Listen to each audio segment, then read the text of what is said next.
Na sesión de hoxe, Miguel Anxo Fernández Lores foi duramente atacado polos partidos da oposición. Dende as filas socialistas, Iván Puentes acusou o rexedor de falta de diálogo. Entre todas as opcións que vostede baralla para este orzamento, non mencionou ningunha soa vez a palabra diálogo, pacto e consenso. Ningunha soa. Sinto, de verdade, sinto lástima de velo nesta situación. Sabe que fixo vostede, mentres tanto, nestes 6 meses de suposta negociación para aprobar o orzamento municipal? Turrar, impoñer e atacar a quen pensa diferente a vostede. Pola súa banda, o Partido Popular puxo o foco na situación de debilidade na que asegura está o goberno do BNG tras a derrota nas eleccións municipais do mes de maio.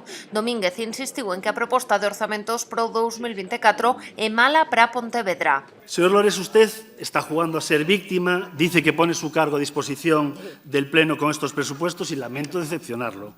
Su cargo no va a estar a disposición de la oposición durante este mes. Este mes lo está ligado a los presupuestos.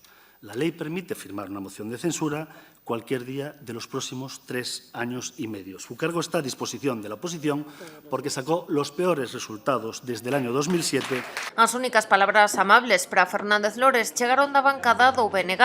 Eva Vilaverde defendeu a xestión do alcalde e a súa decisión de recorrer esta cuestión de confianza para aprobar os orzamentos. O que lles vou pedir é valentía e altura de miras, unha vez máis, porque o que están facendo é bloquear e obstaculizar día sí e día tamén pola porta de atrás a esta cidade.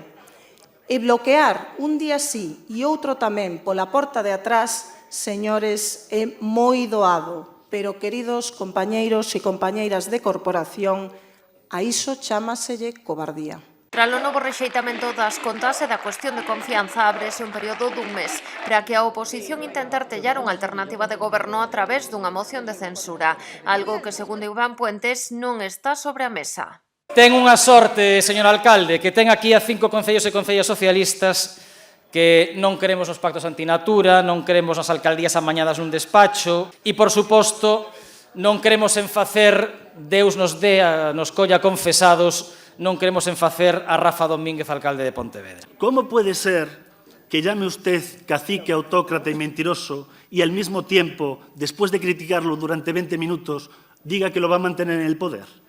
Nos hubiésemos ahorrado los 20 minutos de discurso. Diga usted, va a hacer lo que quiera. Se non se produce este acordo, o vindeiro 8 de febreiro a tramitación do proxecto de orzamentos para este 2024 poderá seguir o seu percorrido.